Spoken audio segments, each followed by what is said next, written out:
Okay. JEE 27 जुलाई 2022 first shift में आया हुआ ये मैट्रिक्स का question. Let S be the set containing all 3x3 matrices, square matrices हैं 3x3 के, with entries -1 0 and 1 full stop.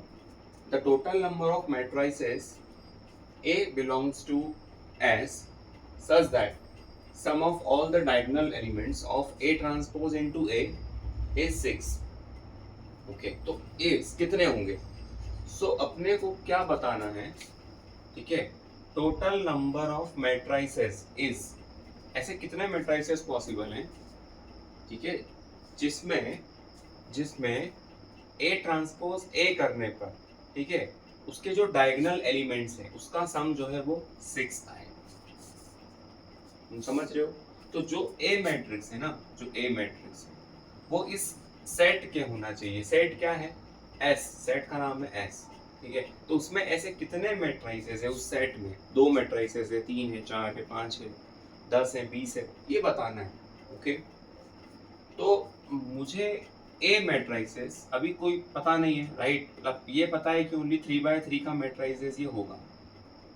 ठीक है, अब उसमें जब मैं ये अप्लाई करूंगा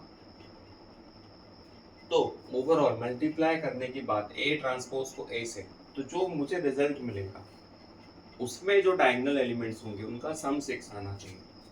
तो मुझे क्या करना पड़ेगा कि A मैट्रिक्स को मैं कुछ इस तरीके से मान लेता हूं. ओके, तो A ट्रांसपोज क्या हो जाएगा, है ना? रो विल बिकम कॉलम. तो A transpose into A. Okay, so ultimately A B C में A ट्रांसपोज कैलकुलेट कर रहा हूँ, D E F G H I. इसे मल्टीप्लाई करेंगे A मैट्रिक्स से, इससे A B C D E F G H I. Okay, matrix को इस तरीके से भी अपन रिप्रेजेंट कर सकते हैं. इन्हीं बुक्स में तुम्हें इस तरीके से भी मिलेगा और ये तरीका तो अपन ऑलरेडी जानते हैं, है ना? तो ये मैं मल्टीप्लाई कर रहा हूँ तो मुझे रिजल्ट क्या मिल रहा है, ध्यान से देखेंगे. This into this, A square D square G square. अब मैं सारे 9 एलिमेंट्स नहीं निकालने वाला, मुझे काम है बस किसका? डायगोनल एलिमेंट्स का. तो मैंने A11 प्लेस निकाल ली, अब मैं A22 निकालूंगा. A22 के लिए मुझे second row second column multiply करना पड़ेगा. तो यहाँ आ रहा है B square sir E square plus H square. अब A33 एलिमेंट पोजीशन, राइट? तो थर्ड रो थर्ड कॉलम से ही आएगा वो. तो sir C square plus F square plus I square. ठीक है, ये आ गया इसका रिजल्टेंट. तो उसमें जो डायगोनल एलिमेंट का जो सम है that should be A square plus B square D square plus G square plus B square plus C square plus H square C square plus F square plus I square should be 6, है ना? सम क्या होना चाहिए? 6 होना चाहिए. तो ऐसा नहीं लग रहा कि जो भी अपन ने एलिमेंट्स लेट किए थे सारों का स्क्वायर जो है वो अपन को 6 लाना है. बढ़िया. तो मुझे ये कंडीशन सेटिस्फाई करा के A B C D E F G H I की क्या क्या पॉसिबिलिटीज हो सकती है सो दैट उनका स्क्वायर का सम जो है वो 6 आ जाए. अब मेरे पास एक रेस्ट्रिक्शन क्या है कि मैं A B C D इन सबको 1 -1 और 0 ही पुट कर सकता हूँ, इसके अलावा कोई भी नंबर में नहीं हो सकता. तो यहाँ पर 6 कैसे पॉसिबल है? सारे स्क्वायर है, मतलब -1 का जब भी तुम स्क्वायर करोगे तो 1 ही आएगा, 1 का स्क्वायर करोगे तो भी 1 आएगा. सर 0 का स्क्वायर 0 होगा. तो तुम्हें ऐसा नहीं लगता कि इन 9 अल्फाबेट्स में से 6 अल्फाबेट्स को तुमको या तो 1 रखना पड़ेगा या -1 रखना पड़ेगा, बट बाकी के जो 3 अल्फाबेट है उन्हें 0 रखना ही पड़ेगा किसी भी हालत में. तो यहाँ पर मैं कुछ भी ले सकता हूँ, मतलब मैं 6 की 6 अल्फ़ाबेट्स को 1 ले लेता हूँ, बाकी के 3 अल्फ़ाबेट को 0 ले लेता हूँ, या फिर 6 अल्फ़ाबेट्स को -1 ले लेते हैं, है ना, और बाकी के 3 को 0 ले लेते हैं। और क्या हो सकते हैं, 5 अल्फ़ाबेट्स को 1, 1 अल्फ़ाबेट को -1, बाकी 3 को 0, काफ़ी सारी पॉसिबिलिटीज़ हैं। तो मैं यहाँ पर यूज़ करूँगा पीएनसी का कॉन्सेप्ट। अपने पास 9 अल्फ़ाबेट्स हैं, कितने? 9 अल्फ़ाबेट्स, ठीक है सर, ठीक है। तो मैं क्या करता हूँ कि 9 में से सारों को, है ना, केस वन 9 में से सारों को, 6 को 1 ले लेता हूँ, बाकी सारों को क्या ले लेता हूँ, 0। तो बचे कितने? 9 में से 6 अल्फ़ाबेट सेलेक्ट कर लिए। अब बचे जो 3, उन तीनों को 3C3 से इसमें मैं 1 रख लेता हूँ, यहाँ मैं 0 रख लेता हूँ, समझ रहे हो? ठीक है सर, है ना। और यहाँ पर कोई अब अल्फ़ाबेट बचा नहीं है जिसको मैं -1 रखूँ, ठीक है। तो इतने वेज जो हो गए वो मेरे 1 के लिए हो गए। अब इतने ही वेज यदि 9 से 6 को मैं -1 रख लूँ, ये भी हो सकता है ना कि 9 में से 6 अल्फ़ाबेट सेलेक्ट करूँ, सारों को -1 रख लूँ, तो इंटू 2 कर दे रहा हूँ मैं यहाँ। ये चीज़ क्लियर हो गई, इसलिए सेकेंड केस क्या बन सकता है, 9 में से 5 अल्फ़ाबेट्स को मैं 1 रख देता हूँ, ठीक है, 9C5, ठीक है, क्या रखा, 1 रखा, इंटू अब जो बचे 4 हैं, कितने, 9 में से 5 सेलेक्ट कर लिए, कितने बचे सर, 4। अब 4 में से एक सेलेक्ट करता हूँ जिसको अपन -1 रखेंगे, ठीक है, इंटू अब जो बचे 3 हैं उन सारों को 3C3 से 0 के लिए, 0 लेने के लिए सेलेक्ट कर लेते हैं, ठीक है सर।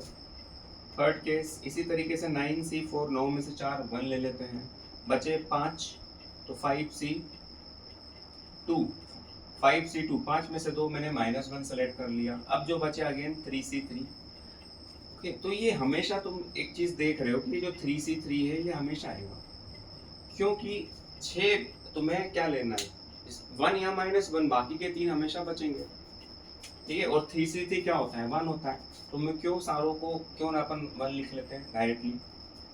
इसी तरीके से 9C3, 1 सेलेक्ट कर लिया, बचे कितने, 6, 6C3, है ना, इंटू 3C3। फिर 9C2, 1 सेलेक्ट कर लिया, बचे 7, 7C4, 3C3। फिर छठवा केस 9C1 से 1 सेलेक्ट कर लिया, बचे 8, 8C5 से -1 सेलेक्ट कर लिया, अगेन 3C3, ठीक है, ओके। अब देखो 9C0 नहीं ले सकता, 9C0 मतलब 1 को मैं एक भी सिलेक्ट नहीं कर रहा हूँ, सारों को क्या कर रहा हूँ, -1 सेलेक्ट कर रहा हूँ, वो अपन यहाँ ले चुके हैं, ओके। अब इन सब को अपन क्या कर देंगे, ऐड कर देंगे, तो मुझे नंबर ऑफ पॉसिबल मैट्रिसेस मिल जाएंगे, ओके। सारों को ऐड करते हैं, प्रारंभ कर रहा हूँ मैं इसे, ठीक है सर। फटाफट यहाँ कैलकुलेट करते हैं सर। 9C6, अब देखो कुछ चीज़ें पता होना चाहिए, जैसे क्या, 9C6 जो है वो 9C3 के इक्वल होता है, 9C6 इज इक्वल टू 9 - 6, मतलब 9 एज इट इज, 9 - 6 3। 9C5 जो है वो 9C4 के इक्वल होगा, 9C, ओके। और क्या है इसमें, हाँ ये दोनों चीज़ें हैं, ठीक है। तो 9C6 इंटू 3C3 क्या होता है, 1 होता है सर, ये 2, 10 9C5 इंटू 4C1 होता है 4, ठीक है। NC1 की वैल्यू इज ऑलवेज क्या होती है सर, n होती है, 9, प्रूफ कर सकते हो इसे। तो अब 9C4 को मैं क्या लिख रहा हूँ, 9C5 भी लिख दे रहा हूँ, ठीक है, इस तरीके से। 5C2 10 होता है, कैलकुलेट कर लेना, याद रखो 5C2 जनरली हर बार यूज होता है। 3C3 1 होता है, 9C3 को मैं 9C6 रख रहा हूँ, ठीक है, ये भी यूज हो गया। 6C3 कैलकुलेट करेंगे, 3C3 अगेन 1, 9C2 कैलकुलेट करेंगे कुछ देर बाद, 7C4, 3C3 1, 9C1 9 होता है ना, NC1 लग गया, 8C5 इंटू, चलो 9C5 क्या होता है सर, अच्छा ये 9C6 कैलकुलेट करना है पहले, तो 9 फैक्टोरियल अपॉन 6 फैक्टोरियल 3 फैक्टोरियल। ठीक है सर, अब क्या होगा 966 एक बार यदि आ जाए तो अपन यहाँ पर भी यूज कर सकते हैं, तो क्यों ना मैं इसे 966 कैलकुलेट कर ही लूँ। 9 into 8 into 7 into 6 factorial 6 factorial 3 factorial को भी एक्सपांड कर दिया 3 इंटू 2 इंटू 1 6 फैक्टोरियल कैंसल 3 3 जा 2 4 जा 4 3 जा और ये 2 एज इट इज। ठीक है 4 3 जा 12 12 7 जा 84, तो ये 84 इंटू 2 आ गया, मतलब इसकी वैल्यू आ गई 84, तो मैं यहाँ पर भी 84 यूज कर सकता हूँ। ठीक है सर, 9 से 5 की भी जरूरत पड़ेगी, ये हो गया 168। 168 वेज हैं जिसमें ये वाला जो टाइप है वो है ना सॉल्व हो रहा है। अब 9 से 5 sir 9 factorial 5 factorial 4 factorial into 4। ठीक है, तो 9 into 8 7 6 5 factorial 5 factorial 4 factorial 4 3 2 5 factorial cancel, ये 4 एज इट इज लिख रहा हूँ यहाँ पर। 4 2 8 3 से 6 2 बार 7 2 का 14। सही है ये चीज़। 9 8 7 6 5 5 4 3 2 4 2 8 3 से 2 जा सर, और 4 एज इट इज है यहाँ। 9 2 जा 18 18 7 जा 18 7 जा 126 126 इंटू 4, मतलब 9 से 5 की वैल्यू 126 आ गई है, तो 126 इंटू 10, इसको भी मैंने 126 लिख दिया। हाँ थोड़ा होच पोच हो रहा है तो रब कर देते हैं अपन।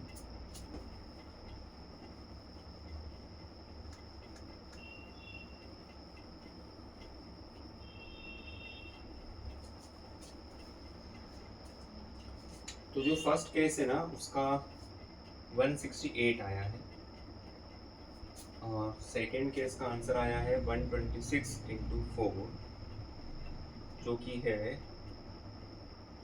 504 1260।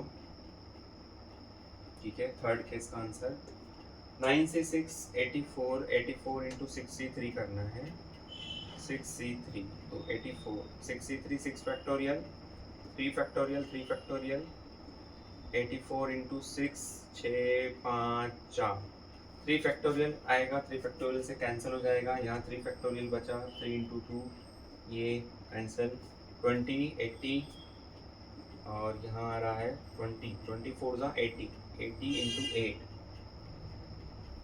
80 इंटू 84, बताओ जरा। 2 8 चौके 32 8 2 64 64 और 3 जल्दबाजी नहीं 20 आएगा यहाँ पर, तो यहाँ पर 1680, यहाँ आ रहा है 1680। ओके 9 से 2 कैलकुलेट करना पड़ेगा, तो 9 factorial 2 factorial 7 factorial 7 factorial 4 factorial 3 factorial 9 into 8 7 7 cancel हो जाएगा, तो 9 इंटू 8 अपॉन 2 7 6 5। ठीक है 4 4 कैंसिल 3 इंटू 2 ये कैंसिल ये कैंसिल, तो 9 4 4 जा 36 36 इंटू 35 36 35 ये कितना होगा 5 15 18 6 18 0 8 और 8 16 2 1260 फाइनली 9 इंटू 8 C5, तो 8 factorial 5 factorial 3 factorial 9 8 7 6 5 factorial cancel 3 2 ये कैंसिल 56 इंटू 9 56 इंटू 9 56 इंटू 9 नाम 54 की 4 हासिल है 5 504। इन सारों को ऐड करते हैं इन सारों को नंबर ऑफ वेज ऐड करने वाले हैं तो क्या आ रहा है सर, 8 4 12 12 12 12 और 4 16 की 6 हासिल आया, 1 7 7 6 13 और 8 21 और 6 21 और 6 27 की 7 हासिल आया, 2 2 और 1 3 8 8 और 2 10 10 और 6 16 16 और 2 18 18 और 5 23 की 3 हासिल आया, 2 2 और 1 3 4 5. So answers should be 5 3 7 6. 5 3 7 6. Okay.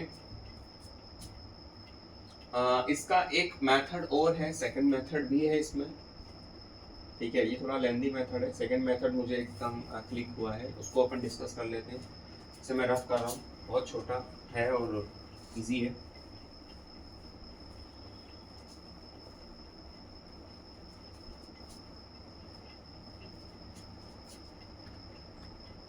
Method 2 क्या है, वो सिंपल अंडरस्टैंडिंग है, समझते हैं।